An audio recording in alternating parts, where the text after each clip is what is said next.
Aku berdoa untuk anak-anakmu yang sakit. Kuasa kesembuhanmu sedang bekerja sekarang. Dan aku percaya oleh bilur-bilur Yesus, semua saudara yang sakit terima kesembuhan. Semua yang sakit terima kesembuhannya. Dalam nama Yesus. Saudara yang mengikuti secara online, saudara terima kesembuhannya. Terima dalam nama Yesus. Aku angkat tanganku ya Tuhan, aku arahkan kepada mereka semua. Terima kesembuhannya, terima kesembuhan dalam nama Yesus. Tuhan, biarlah hadirat-Mu. Hadirat-Mu ya Tuhan. Di dalam hadirat-Mu ada kesembuhan. Ada jalan, ada solusi. Tuhan, Kau bekerja di dalam kami, mengubah hidup kami. Tuhan akan memperlengkapi segala yang baik dalam kehidupan kami, yang suka tinggal dalam hadirat-Mu. Terima kasih banyak Bapa. Yang sakit sudah Tuhan sembuhkan, yang lemah Tuhan sudah kuatkan, bahkan yang susah Tuhan hiburkan. Tuhan, siapkan hati kami ya Tuhan untuk bisa menerima kebenaran firman-Mu ini. Beri kami telinga untuk bisa mendengar apa yang Tuhan mau katakan. Berikan hati untuk bisa mengerti Tuhan, pikiran yang taat ya Bapa. Terima kasih banyak Bapa. Makasih Allah Roh Kudus. Dalam nama Yesus, semoga kita yang siap menerima firman, hati gembira, sama-sama katakan amin. Tangan yang meriah saudaraku. Silakan duduk Ibu Bapak.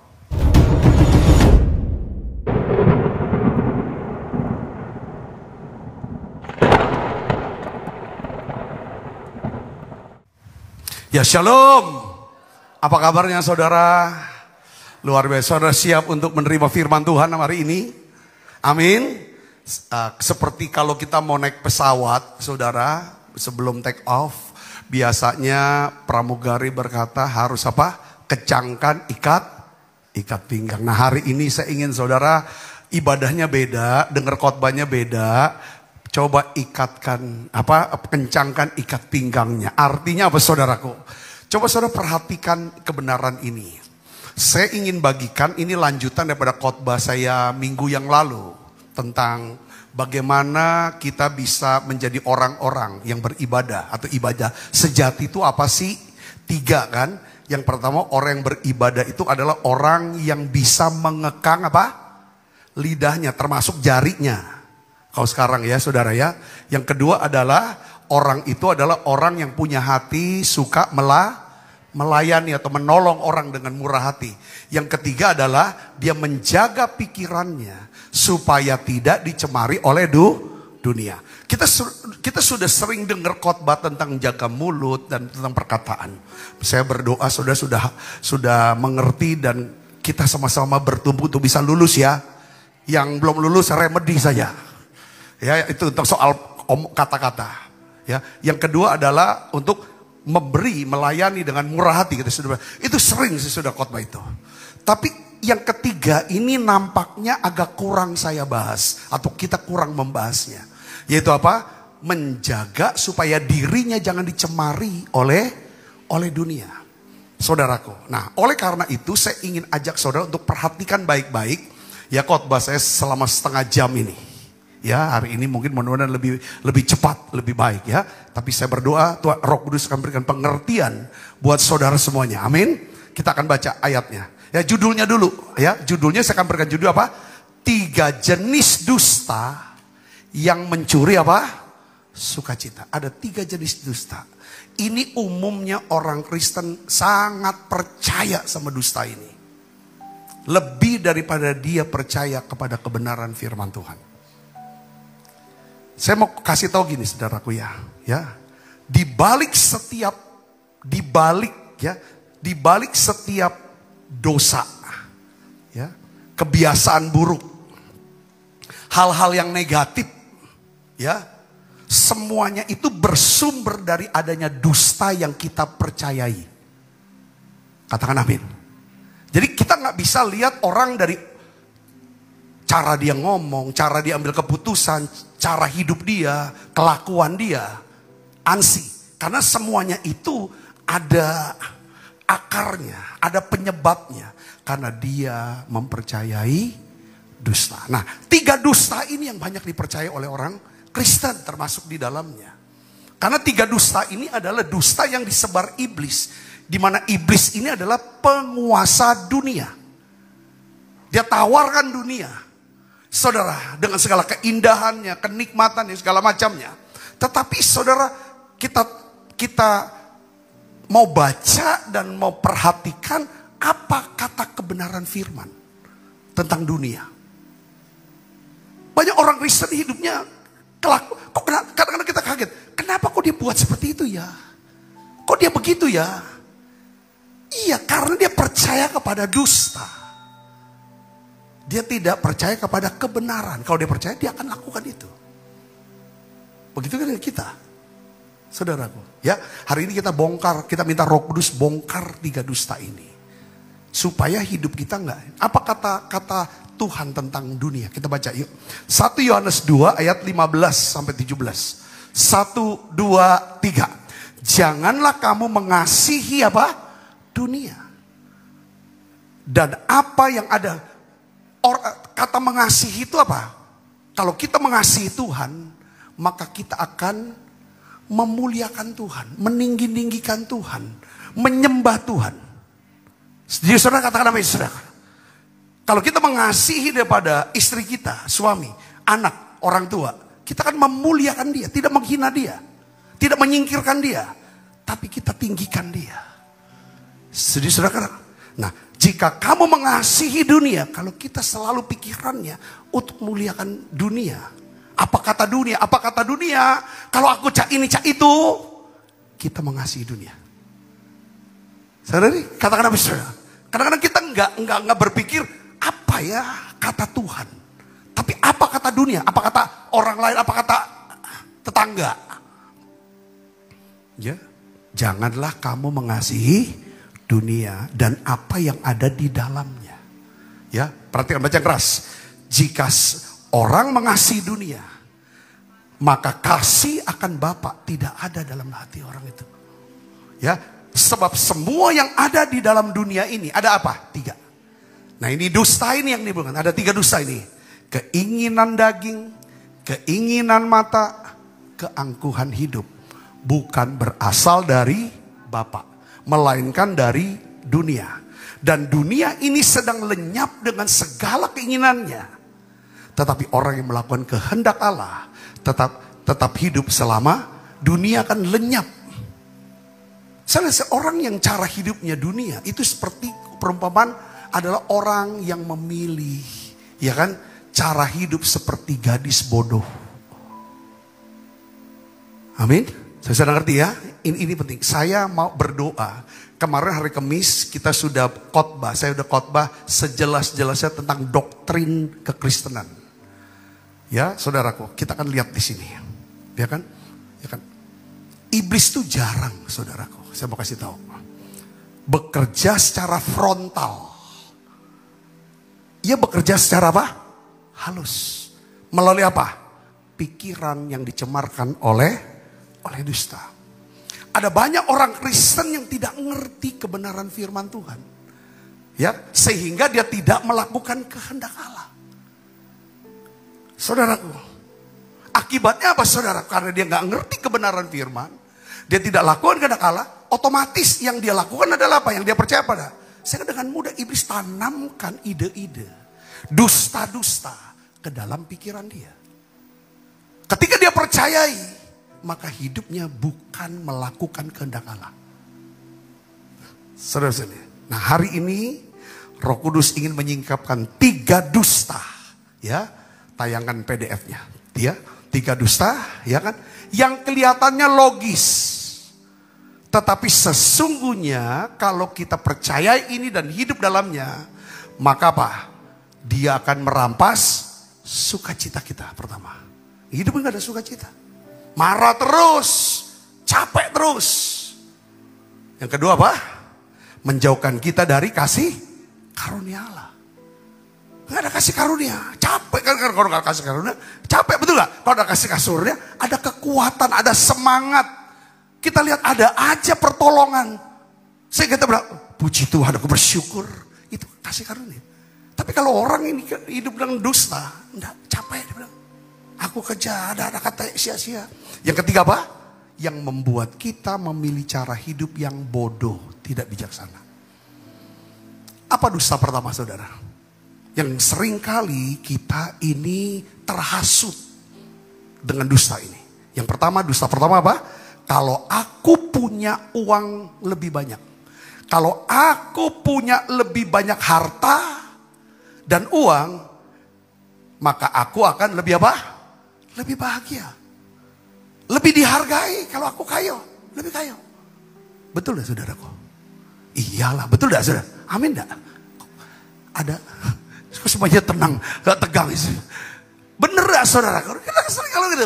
Oh, dia, makanya dunia berkata gini, woi, dia sudah sukses ya. Artinya apa? Dialah kaya. Sukses sama dengan kaya, itu dunia. Tapi di mata Tuhan sukses itu apa? Kita bisa melakukan kehendak Allah. Menjadi seseorang yang sesuai dengan kehendak Allah. Kita bisa memiliki segala sesuatu yang disediakan oleh Allah. Itu baru sukses. Kalau sukses ukurannya lah kayo dia, tapi dari maling, dari korupsi, dari cara-cara itu, buat Tuhan itu tidak sukses. Saudara saya ngerti sih? Amin. Jadi dusta ini menanamkan ide bahwa kebahagiaan atau kehebatan itu ditentukan oleh apa? Jumlah materi, kekayaan, uang. Bukan apa? Hadirat Tuhan dan kebenaran firman Tuhan. Nah, dusta inilah yang menyebabkan manusia tuh hidupnya ngejar harta. Lebih daripada mengejar Tuhan dan kebenaran firman Tuhan. Katakan amin, saudara. Kita semua orang Kristen tahu Matius 6 ayat 33 apa? Siapa yang tahu, saudara? Apa? Carilah dahulu kerajaan Allah dan kebenarannya, maka semuanya, bukan sebagian, semuanya akan ditambahkan padamu. Katakan amin, saudaraku. Kita tahu semua, tapi saudara, apa kita percaya sama kebenaran ini? Matius 6 ayat 33. Apa kita percaya sama kebohongan ini? Saya tidak lagi, saudara jangan sampai berpikir negatif tentang, oh kalau gitu Pak kita tidak usah gawe. Bukan itu poinnya.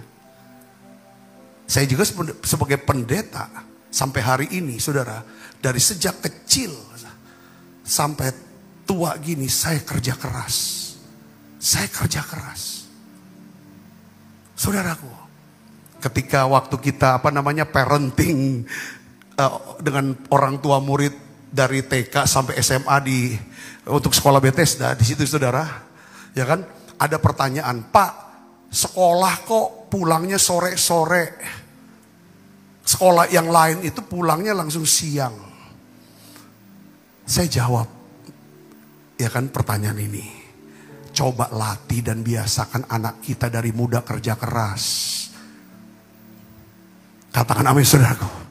Itu prinsipnya, rajin, kerja keras. Baru bisa jadi cerdas, kerja cerdas dia. Lalu dia akan bisa diberkati. Katakan amin. Saya bilang dari muda, dari kecil, sampai hari tua ini, sampai tua ini. Aku tuh bangunlah pagi, aku bilang, jam 3. Kadang udah selesai itu malam. Jangan salah sangka, betul gak, saudaraku? Tetapi kerja ini untuk apa? Saudaraku, nah Tuhan jelaskan. Lukas 12 ayat 15, kita baca sama-sama. 1, 2, 3. Berjaga-jagalah dan waspadalah terhadap segala apa? Ketamakan. Sebab walaupun seorang berlimpah-limpah hartanya, hidupnya tidak tergantung pada kekayaan itu. Apa pesan Tuhan dari sini? Kalau kau kejar harta, kau pikir harta itu, uang itu bisa nolong kamu untuk segala hal. Tidak bisa. Hanya sebagian, betul gak, saudara? Kalau mau sakit, punya uang, rumah sakit, itu cuma coba itu. Tapi untuk sembuh belum tentu. Lapar mau makan, lagi buntu, makannya cuma empek-empek dos. Lah berduit misalnya kan, kok bisa makan di hotel bintang 7. Tapi cuma sampai beli makanan. Ngerti gak, saudaraku? Tapi untuk sehat belum tentu kalau stres terus. Amin, saudaraku. Jadi pesan Tuhan ini adalah Tuhan mau bilang ada banyak hal yang tidak bisa kita kendalikan dalam hidup ini. Dan Tuhan ingatkan, kita butuh Tuhan. Kita butuh firman Tuhan. Kita butuh gereja Tuhan. Komunitas rohani. Katakan amin saudara. Poinnya di sana.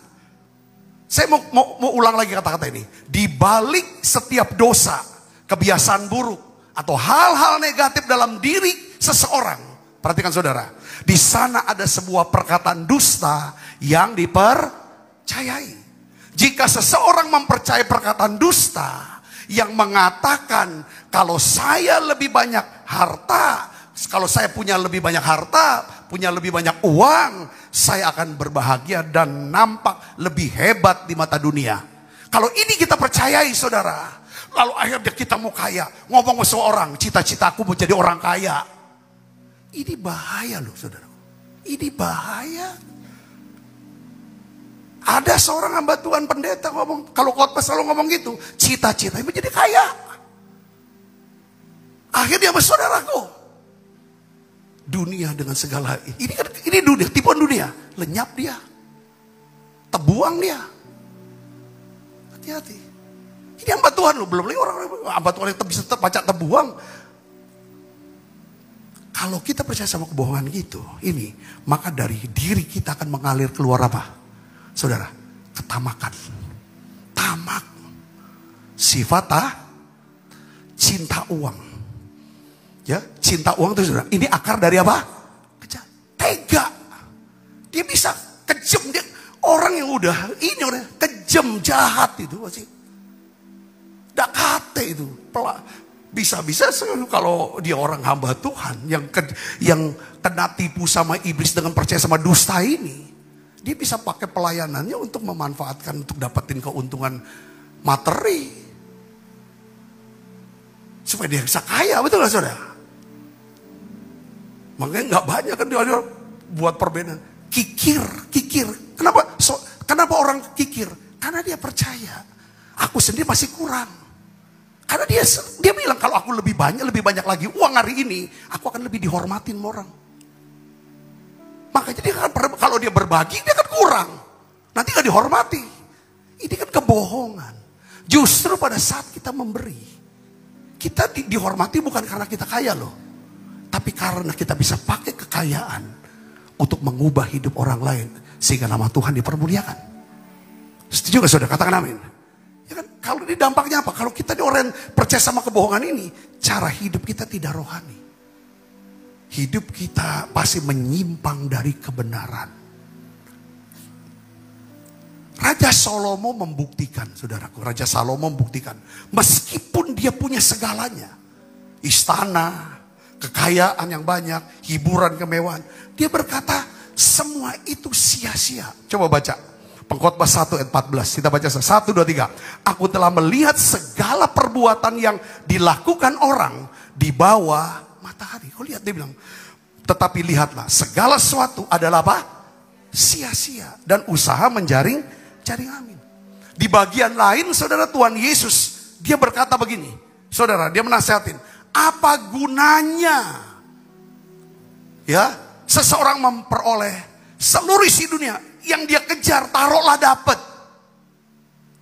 Yang saudara kejar, taruhlah saudara dapat. Tuhan bilang, apa artinya kalau kamu kehilangan apa? Nyawa. Apa maksud ayat ini saudaraku? Tuhan mau ingatkan kita begini. Bahwa kita harus bisa membedakan antara kebutuhan hidup dan apa? Tujuan hidup. Kalau hidup kita berputar di sekitar kebutuhan hidup, keinginan-keinginan, maka hidup kita akan dipenuhi dengan apa? Kekhawatiran dan kebingungan.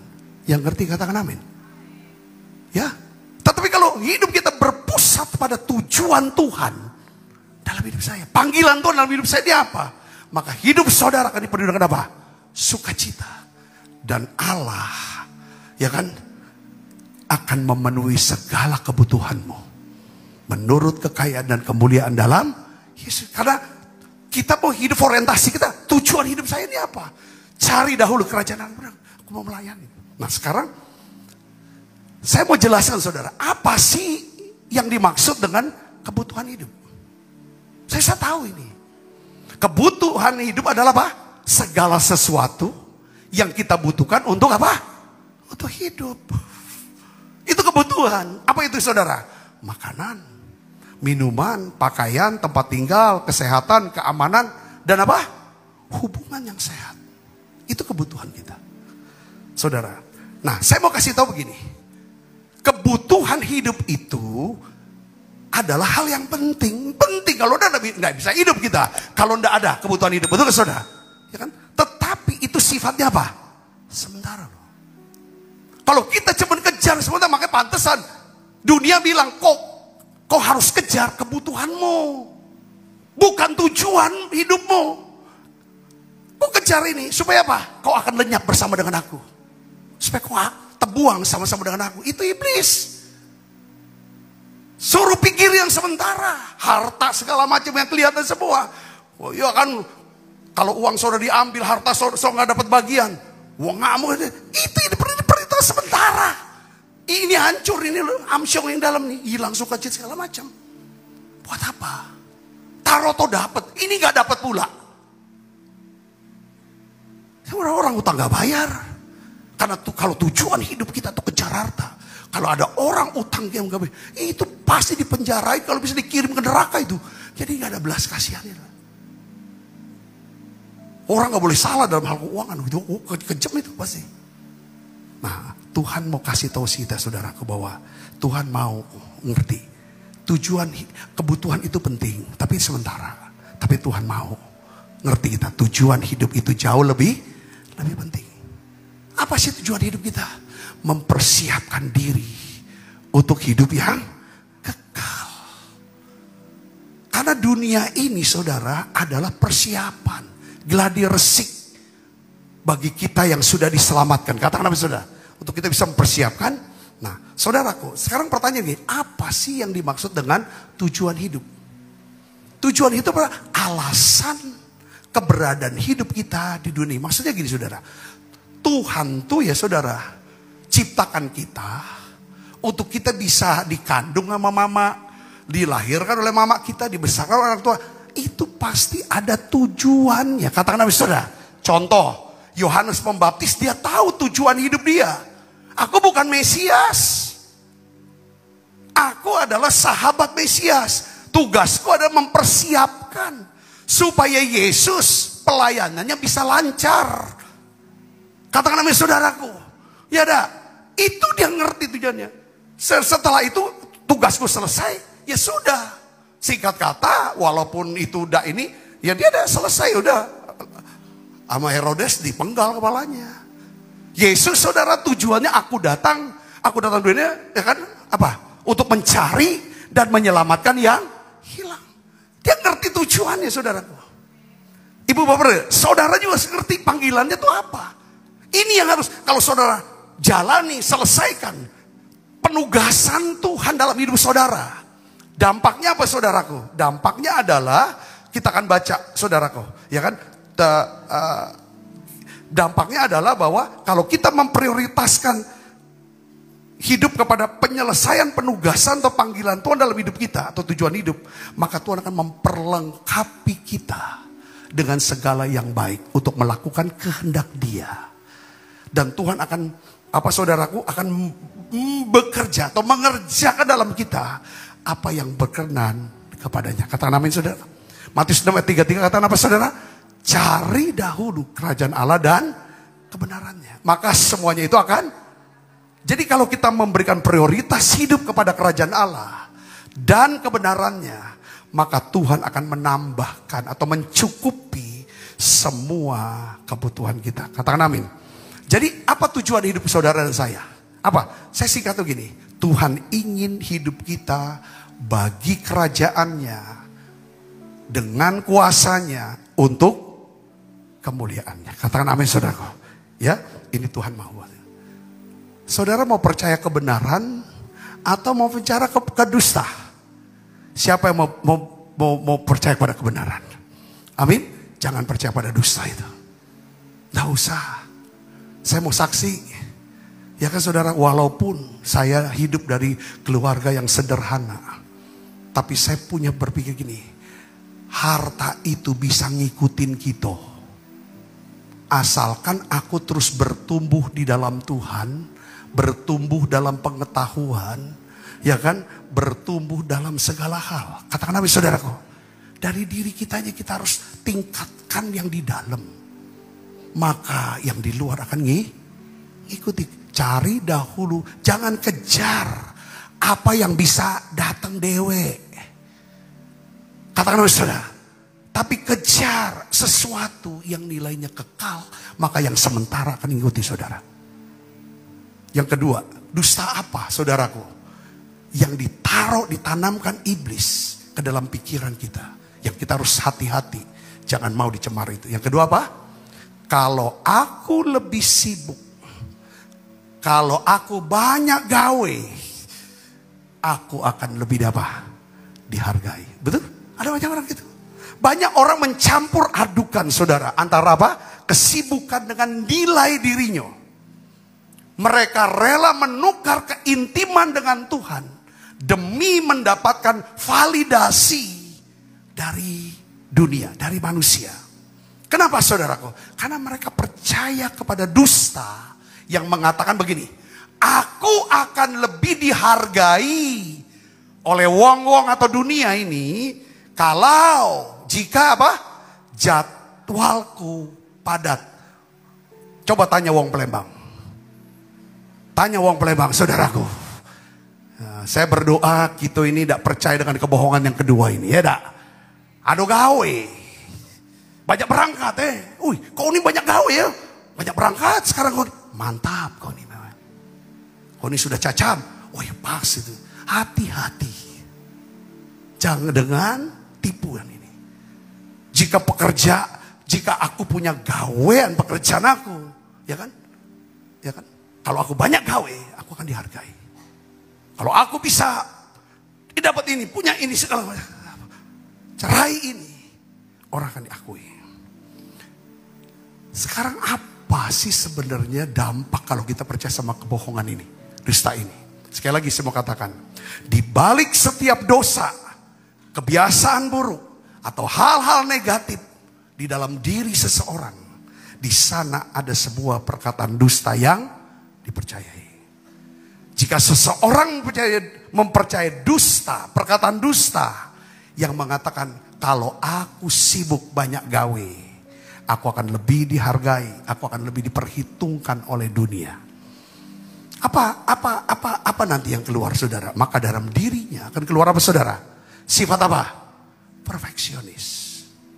Yang kedua apa? Dia kering secara rohani. Dia utamakan gawe dulu daripada duduk diam. Yang ketiga apa? Mengejar pujian dari manusia. Lihat aku gawe ini. Ini lihat deh. Ini gawean aku nih. Kok lihat tak? Cak mana?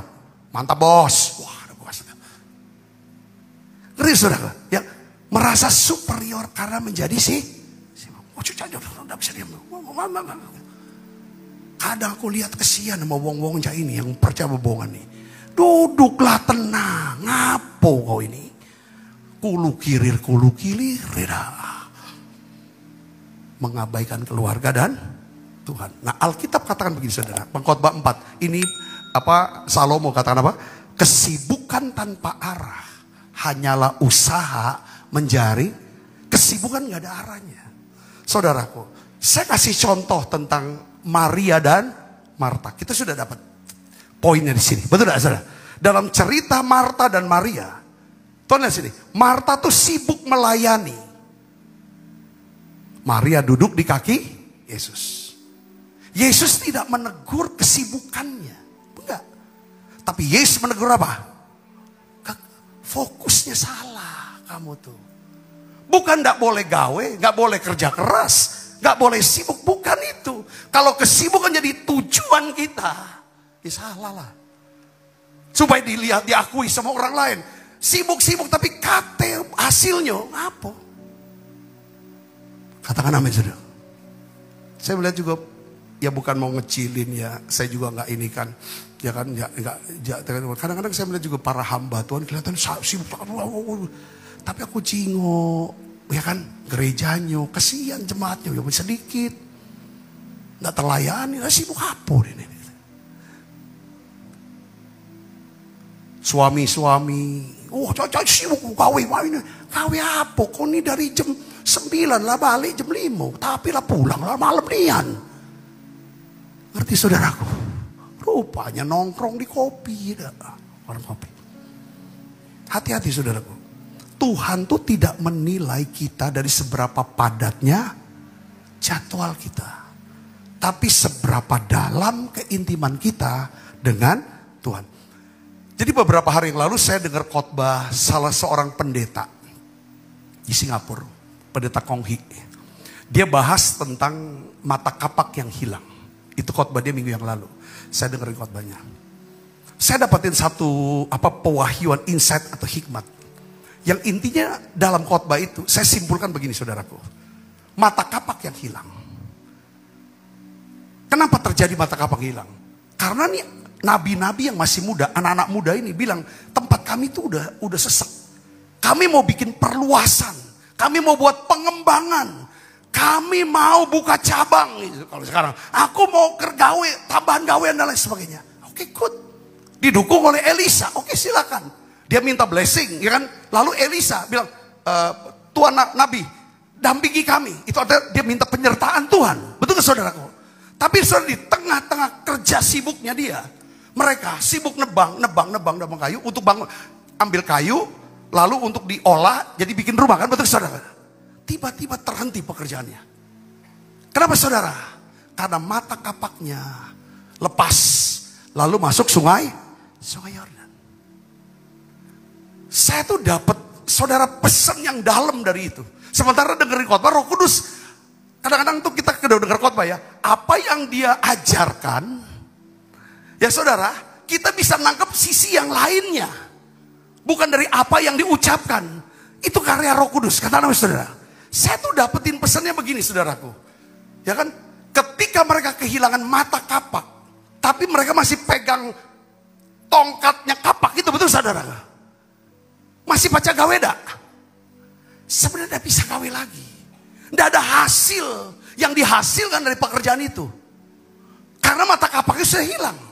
Mereka bisa kerja dan menghasilkan apa yang mereka kerjakan karena ada mata kapak. Setuju kan saudara?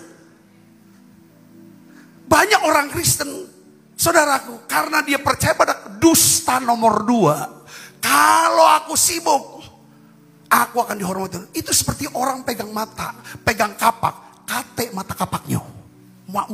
Itu. Kau main silat, apalagi nebang pohon. Saudaraku, ngerti gak maksud saya? Tidak ada ketajaman. Tidak ada kepekaan. Tidak ada kecerdasannya. Main hajar ini, segala macam. Kan kita kan kalau duduk ngomong, meeting, misalnya, ngomong aja keputusan apa itu tergantung dari ketajaman kita.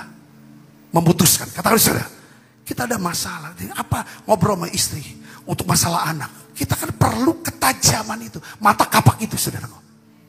Yang kedua, saudara bisa berhasil dalam bekerja, bisnis apapun. Kalau saudara punya apa? Ketajaman. Mata kapak bicara ketajaman, semangat kerja, semangat untuk doa, melayani. Itu yang tidak bisa kita miliki dengan diri kita sendiri. Itu adalah barang pinjaman. Katakan saudara, Tuhan yang berikan saudara ketajaman, kecerdasan, kepekaan, semangat, iman, pengharapan. Semuanya itu berasal dari Tuhan. Setuju gak saudaraku? Itu penting. Saudaraku, oleh karena itu saya bilang, hati-hati jangan saudara hidup. Caknya sibuk, disuruh sibuk, tapi dekati mata kapak. Akhirnya kecewa loh. Aku tuh doa, Tuhan, aku ini sebagai hamba Tuhan, aku ingin setiap hari, setiap minggunya, setiap bulannya, ya kan, apa yang aku gawekan ada hasil. Hasilnya aku bukan yang materi ya, aku melihat saudara mengalami pertumbuhan imannya. Saudara makin kenal, makin dekat sama Tuhan, itu hasil. Saudara bisa, ya kan, jadi orang-orang yang suka doa, suka nolong, suka damai, itu hasil.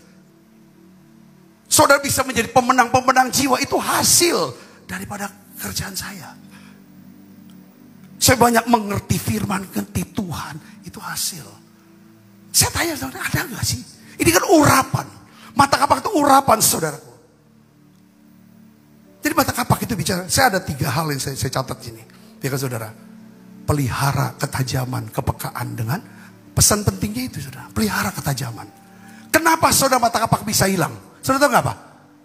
Kalau dia ngikatnya kuat, kalau dia kuat, dia lekat.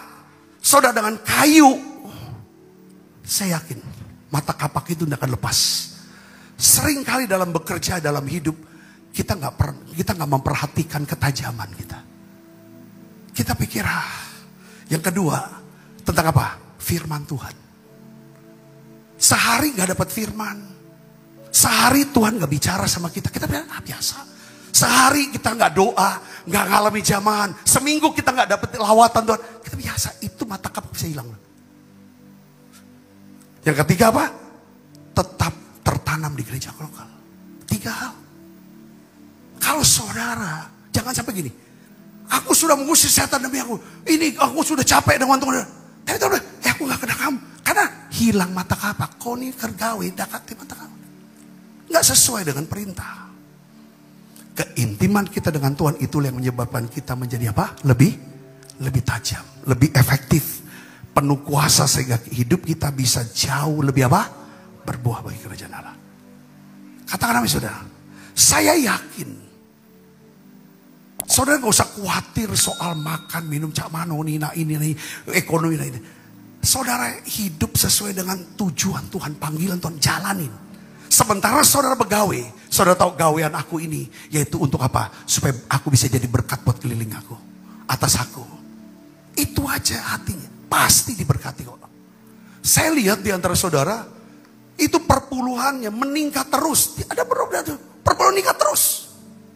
Dari sekian, saudaraku.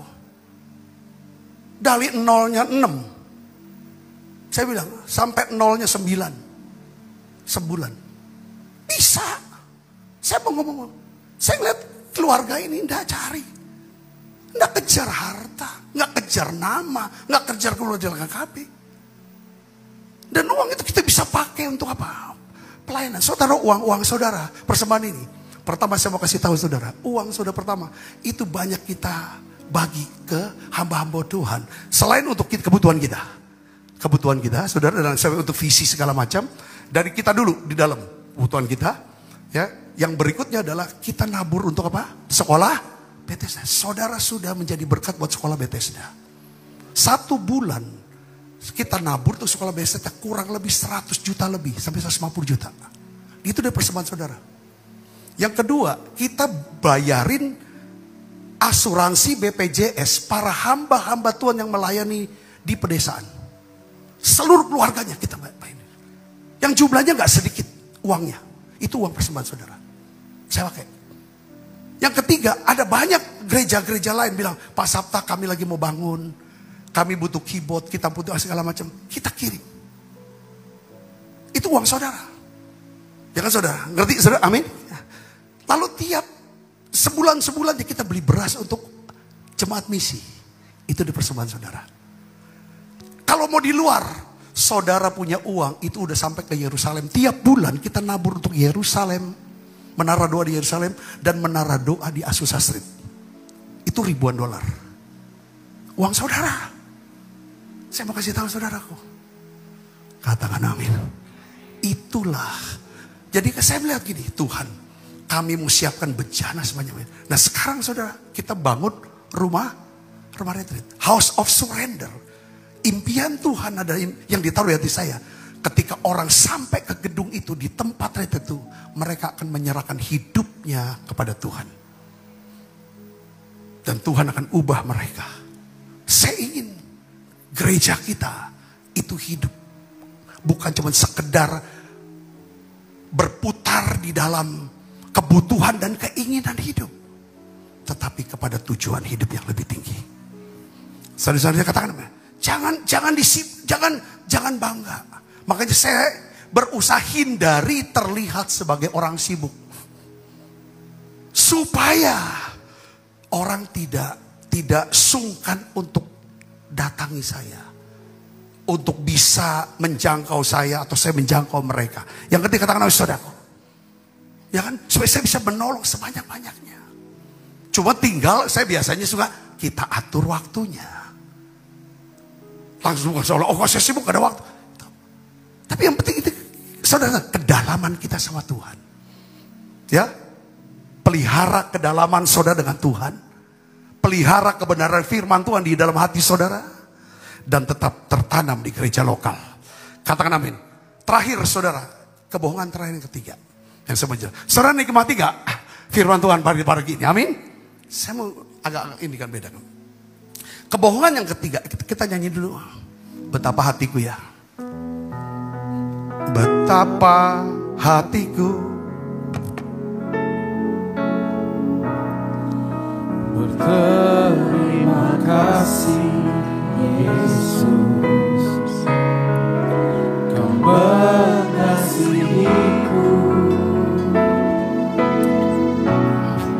Kau memilikiku. Betapa hatiku Tuhan, betapa hatiku. Amin. Saya mau buka lagi hati saya. Doa saya dan keinginan saya tuh ingin sebelum Tuhan panggil saya bisa memberi. Saya tingkatkan pemberian saya. Bukan cuma sekedar berdasarkan apa yang Tuhan beri kepada saya. Saudaraku, ya kan, bukan cuma sekedar ikutin aturan perpuluhan, tapi biarlah Tuhan kalau bisa melampaui itu. Aku doa Tuhan, katakan amin. Inilah salah satu cara untuk mematahkan dusta. Bahwa kalau kamu duitnya lebih banyak, kamu lebih kaya, kamu akan lebih dihormati, disegani, ya kan, dan kamu akan bahagia. Jangan. Katakan amin saudara. Kedua, ya kan, saudara atur waktu sebaik-baiknya. Ya kan, ada banyak hal yang saudara bisa kerjakan. Ya kan, ada banyak orang yang kalau kau udah ini nggak berangkat, kau ini, nah ini. Pilih, semua boleh, tetapi apakah berguna? Yang ngerti kata saudara, lakukan itu. Apakah ini bisa menghasilkan sesuatu yang untuk kerajaan Allah? Ada, ya kan saudaraku? Jadi semua diukur dari filternya kerajaan Allah. Bukan aku dapat duit gak? Aku seneng gak? Aku dapat untungnya gak? Jangan itu, bukan itu. Yang ketiga, yang terakhir, dusta apa saudara? Harus kita waspadai. Dusta ketiga adalah, ya, iblis menanamkan satu pikiran begini saudara. Hidup ini keras. Hidup ini keras. Hidup ini penuh dengan persaingan. Kamu harus mengalahkannya supaya kamu diperhitungkan. Saudara, saya enggak barusan ini teringat nih saudara. Coba ditayangkan Pengkhotbah 9 ayat 11. 911. Apa itu artinya? 911. 911. Pengkhotbah 9 ayat 11. Tolong bisa enggak ini kan tayangkan. Aku jadi keingetan ini enggak ada di PDF-nya. Saya tiba-tiba keingetan, Roh Kudus ingetin saya ini. Kita baca sama-sama yuk. 1, 2, 3. Lagi aku melihat di bawah matahari bahwa kemenangan perlombaan bukan untuk yang cepat. Keunggulan perjuangan bukan untuk yang kuat. Juga roti bukan untuk yang berhikmat. Kekayaan bukan untuk yang cerdas. Dan karunia bukan untuk yang cerdik cendikia. Karena apa saudara? Waktu dan nasib dialami semua. Kalau dia bilang deh, karena semuanya itu saudara, dia mau bicara gini. Semua itu tergantung daripada seberapa besar kasih karunia Allah yang akan dilimpahkan dalam hidup saudara. Kan kita diselamatkan karena apa? Kasih karunia Allah. Oleh kasih karunia kamu diselamatkan. Nah, kasih karunia ini bisa dilimpahkan sehingga kita bisa selamat karena iman. Katakan iman. Katakan iman. Perhatikan saudaraku. Iblis berkata hidup ini keras. Hidup ini persaingan. Tapi Alkitab bilang persaingan itu Ya kan? Bukan untuk orang yang paling cepat kau bisa menang. Belum tentu. Kau ngerasa diri paling cepat, ada yang lebih cepat. Kau ngerasa diri kau taklukan dia, kau harus taklukan lagi yang lain. Takluk lagi. Dakate habisnya. Adalah di atas langit ada langit. Di atas langit ada Tuhan. Nggak bisa dilawan gitu. Maksudnya. Cah itu. Saudaraku. Nah pertanyaannya gini. Mengapa kok kita sering merasa aku nih udah ketinggalan ya. Wong tuh sudah punya ini, punya itu. Wong sudah kesini situ. Tapi aku cah ini baik. Ngapo ya? Aku kok selalu kalah sukses sama dia. Sering kali ini kata-kata ini muncul di pikiran gitu. Ngapo ya? Aku kok kurang keren. Pergi aku ngumpul duit dulu mau ke Korea. Hidungku nih agak sedikit masuk ke dalam, aku mau munculkan dia. Bangkitkan dia. Mataku nih agak sedikit kurang besar, aku mau besarin dia. Setelah kita sudah pergi Korea, ada pulau yang lebih cantik lagi. Dia bilang, ngapo kok ke Korea? Kenapa tidak ke Thailand? Tidak, ini ke Thailand. Dia bilang, pergilah dia ke Thailand lagi, Dada, supaya lebih cakep. Gitu. Ketemu lagi Wong Siko, ngapo kok dia ke Thailand? Ya kan, kenapa tidak ke dokter Tompi? Nah, ini aku bilang, Indonesia lagi. Kenapa kita sering rasa kalah? Karena kita berpikir hidup ini ini kan dusta. Kita pikir bisa hal ini semua dusta. Saya mau kasih tahu, di balik setiap dosa atau keterikatan dalam kebiasaan buruk, saudaraku, ada sebuah dusta, perkataan dusta yang dipercayai. Kalau kita mempercayai perkataan dusta yang berkata, hidup ini adalah persaingan, saya harus mengalahkannya agar saya bisa diperhitungkan dan nampak hebat di mata dunia. Ujungnya kita jadi wong apa? Wong apa saudara? Iri. Nanti akhirnya kita bisa jatuhin wong, ngatai wong di belakang. Wah nah ini. Karena kita salah. Aku juga lihat pendeta pun pacaca itu. Aku udah ngerti pendeta besar saudara. Mungkin kalah saing apa dia nyebut nama aku. Bener besar nian pendeta yo. Di video itu kata yo, aku udah dapat dari beritahu dari Pak Rubin Adi, ketua sinode. Pak, Bapak namanya disebut Pak di khotbahnya Bapak ini. Hah? Kok kaget? Bukannya dia sudah besar. Ngapa harus ke Cina aku? Beda. Biasanya ya kan wong besar besain wong. Betul gak saudaraku? Wong kecil wong. Ngerti saudaraku? Kenapa? Wong kecil kan kecil orang. Betul gak saudaraku? Kenapa? Iri karena persaingan. Ini masa persaingan. Kalau kita nggak merasa itu jadi saingan, pendeta-pendeta, gereja-gereja, aman hati kita. Betul gak saudaraku? Ini kalau kita ngerasa bersaing kita jadi minder. Kalau kalah minder, kalau menang sombong. Lalu pahit terus kalau ngerasa kalah sama dia. Tidak semua kita bisa menangin semua. Betul gak saudara? Coba saudara duduk di sini jingok wong. Saudara bawa mobil apa? Oh, menang mobil tapi kalah yang lain. Betul gak saudara? Menang ini kalah yang ini. Nah ini hidup ini gak gitu. Saya mau kasih tahu sedikit ini. Tuhan menciptakan kita bukan untuk bersaing. Bukan untuk mengalahkan orang. Tetapi untuk menjadi versi terbaik dari diri kita. Setuju saudara? Katakan apa saudara? Ya kan? Untuk menjadi apa? Versi terbaik dari diri kita. Petrus pun saudaraku ini udah 3,5 tahun saya ikut Yesus. Masih ada percaya sama dusta ini.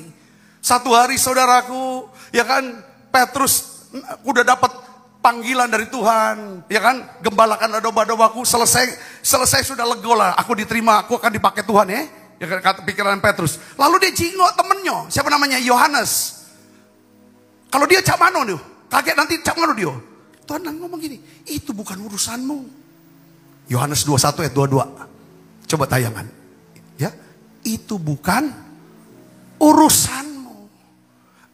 Kamu ikut aku baik. Jadi hidup itu bukan persaingan. jingok kiri, jangan sama nu. Gereja ini udah buat ini loh. Ada seringkali beberapa teman pengerja maksudnya baik. Tidak salah. Dia bilang, Pak, dengar Pak. Gereja itu Pak, itu coolnya Pak. Udah bagus, kita ini nak apa Mak ini. Sudahlah, kalau dia bagus, dia berkembang. Doakan makin berkembang. Kalau itu masukan dan cocok buat kita robah, kita ikut melok baik. Ya, kalau itu bukan bagian kita sudah kerjakan. Dan hari saya ini bersyukur sudah. Saudara dapat gak pelajaran hari ini? Ya sudah, aku selesai kalau itu. Ya, selesai. Jangan marah saudara, tidak marah kan? Tidak, jangan marah. Katakan nama saudara, karena kalau kita dapat kebenaran ada damai sejahtera, ada suka. Kalau dapat dusta itu marah. Nah, saya mau tutup gini. Tuhan tuh tidak menilai kita. Perhatikan, dari apa? Seberapa besar jumlah kekayaan kita Tuhan. Seberapa banyak kesibukan kita. Seberapa hebatnya atau unggulnya kita dibanding orang lain. Tetapi Tuhan menilai kita dari apa? Seberapa dalam kita mengenal Dia. Seberapa murni hati kita itu di hadapan Tuhan. Seberapa taatnya kita mengajikan pekerjaannya. Nah, sekarang refleksinya apa saudara? Apakah saya mengejar sukacita? Yaitu, ya kan, firman, ya kan, kepekaan Roh Kudus tertanam di gereja, atau ngejar angin? Yang kedua, apakah hidup saya dibangun di atas apa? Kebenaran firman atau di atas kebohongan atau dusta dunia? Selesai saudara, amin.